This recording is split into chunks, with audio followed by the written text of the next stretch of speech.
llogarizënie dhe nuk ka pse të ketë ndarje ekzekutive, legjislative sa i takon çështjes politike. Pra jemi tek çështja politike, jo tek ajo legale. Kështu që publikut nuk i intereson edhe aq shumë dhe nuk futet në të thella të kuptojë ndarjen mes procedurale, mes legales dhe politikes. Por atyre ju intereson që këtu të vendoset drejtësi dhe të kuptojmë nëse ka patur korrupsion, nëse ka patur shpërdorim të tyre dhe ku kanë shkuar paratë e shqiptarëve dhe fondet e shqiptarëve. Dhe kjo pikë jemi. Nëse do të shikojmë dhe ne të vendosim drejtësi për të mirën publike. Mirë, Arsita, ndjekim se çfarë ka deklaruar ditën e dielshme kreu i Partisë Demokratike Sali Berisha dhe rikthehemi.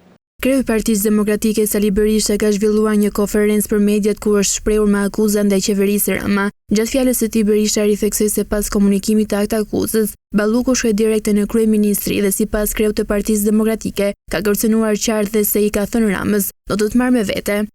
E mori për krahu të nesërmën në selinë e Partisë Socialiste, mblodhi gjithë qeverinë dhe kryesisë dhe me tonet më kërcënuese u tha se cili do që të flasë do ta marrë me vete.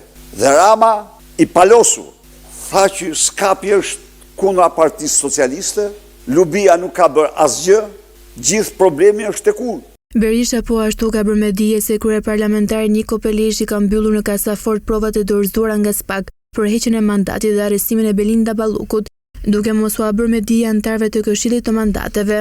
Kjo që po bën Edi Rama, mban erë si një lloj grushti shteti, sepse marrja ose bllokimi i pushtetit drejtësisë, marrja mbi sipër e pushtetit drejtësisë shënon në vetvete grushteti brenda shtetit. Ne po e ndjekim, por në mënyrë absolute do i përgjigjemi me të gjithë forcën tonë. Drejtësia nuk mund të pengohet. Mirë, Arsita, a kemi të bëjmë tashmë me akuza politike pa prova, apo Berisha po paralajmëron edhe një skenar të fshehur që ka ndodhur brenda qeverisë dhe nëse janë akuza të vërteta, a kemi të bëjmë me një krizë të brendshme serioze në qeverinë Rama?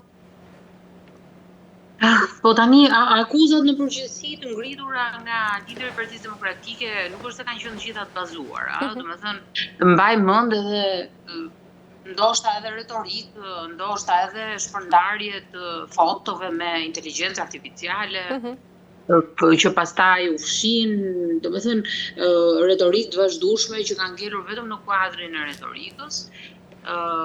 Sulm jo vetëm ndaj çështjeve me rëndësi, por sulm edhe ndaj aksioneve politike, qoftë edhe vetë brenda Partisë Demokratike, por edhe jashtë, sa i takon edhe lëvizjeve të reja. Kështu që jemi në pikën që nuk është se të gjithë akuzat e ngritura nga opozita apo nga lideri i saj duhen marrë seriozisht 100%, sa i takon edhe mënyrës se si artikulohet edhe flitet. Unë gjykoj që ajo që duhet marrë më së shumti seriozisht është që parti politike që mendojnë se kanë akuza dhe fakte për çështje të caktuara t'i drejtohen prokurorisë dhe të shkojnë me një farë mënyre të shkojnë dhe t'i bëjnë të rregullta këto qoftë në prokurorinë e posaçme apo aty ku duhet ngritur akti akuzës. Kështu që jemi tek pika që nuk mund të flasim në bazë të retorikës opozitës. Nuk jemi tek kjo, sepse nuk e dim në një farë mënyre sot se në çfarë pozicion ndodhet vetë opozita. Do të thënë ne shikojmë vendime edhe vendime kontradiktore dhe qasje kontradiktore shpeshherë edhe nga vetë opozita për mënyrën se si qaset ajo ndaj qeverisjes edhe ndaj vetë vendimeve të qeverisë.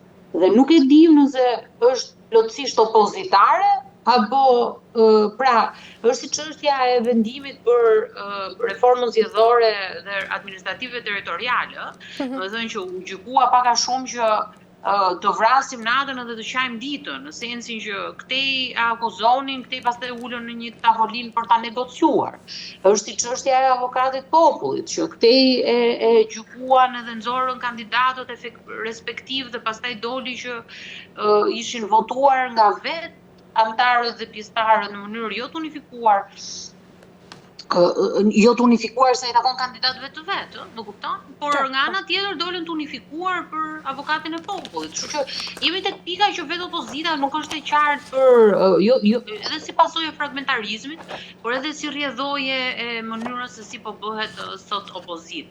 Dhe nuk zgjojnë më atë besueshmëri që mbase për çështje kaq të rëndësishme ne ti varim shpresat edhe të mbajmë si de facto, domethënë retorikën e antarëve, zyrtarëve apo daljet për shtyp të opozitës. Por ajo që neve na intereson është çfarë raportesh, çfarë vendimesh dhe çfarë roli dhe si del qasja e SPAK-ut për çështjet në fjalë.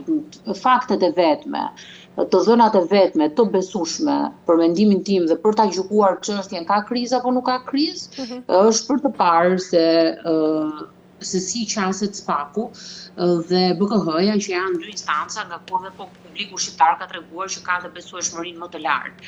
Dhe nuk mund të flasim për krizë qeverisje apo institucionale, por e dim që sot nuk kemi një alternativë konsoliduar, ne e dim që Bashkimi Evropian nuk don destabilitet sa i takon qeverisjes dhe vetë politikës, dhe nga ku ne e dim që vendet e tjera që kanë aderuar për NBE nuk i ka afektuar fakti që këta zyrtarë të lartë hetohen dhe pas edhe shkojnë në burg për të vazhduar qeverisjen e njëjta parti deri në mbylljen e procesit të negocimit. Çfarë dua të them me këtë?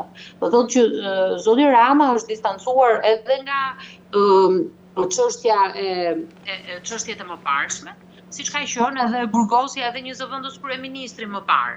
Dhe distancimi i tij është që unë distancohem sepse unë nuk kam dijeni për dardhat dhe mollët që janë ngrënë mbrapa kurrizitim.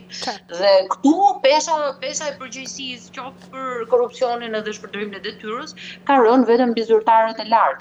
Kështu që jemi tek pika që nuk është aq e lehtë që të kemi një farë mënyrë të reflektojmë të krizën dhe kjo kriza të prodhojë diçka në nivel politik sa i takon tërheqjes apo kësaj, po themi, qeverisë teknike apo teknikalitetit që del dhe flet sot opozita. Kështu që nuk është aq e lehtë, pra, nuk jemi akoma tek faza që mund ta konsiderojmë këtë si po themi vendim apo aksion që mund të prodhojë diçka në terma politik ose të po themi lëvizjes politike. E qartë, mirë. Arsita, kemi arritur në fund. Falenderoj për gjitha informacionet që ndave sot me mua. Faleminderit, kënaqësi. Mirë, të nderuar teleshikues, kemi arritur në fund të kësaj pjese të parë. Ishim me pedagogen Arsita Gjyli, ku diskutuam për heqjen e imunitetit të Ballukut, reagimin e kryeministrit shqiptar Edi Rama dhe rolin e SPAK dhe sigurisht për akuzat e opozitës të cilat janë ndaj zëvendës kryeministres Belinda Balluku dhe për tensionet që ndodhen ditën e sotme në Kuvendin e Shqipërisë në seancën plenare. E mbyllim këtu këtë pjesë të parë dhe rikthehemi më pas në pjesën e dytë.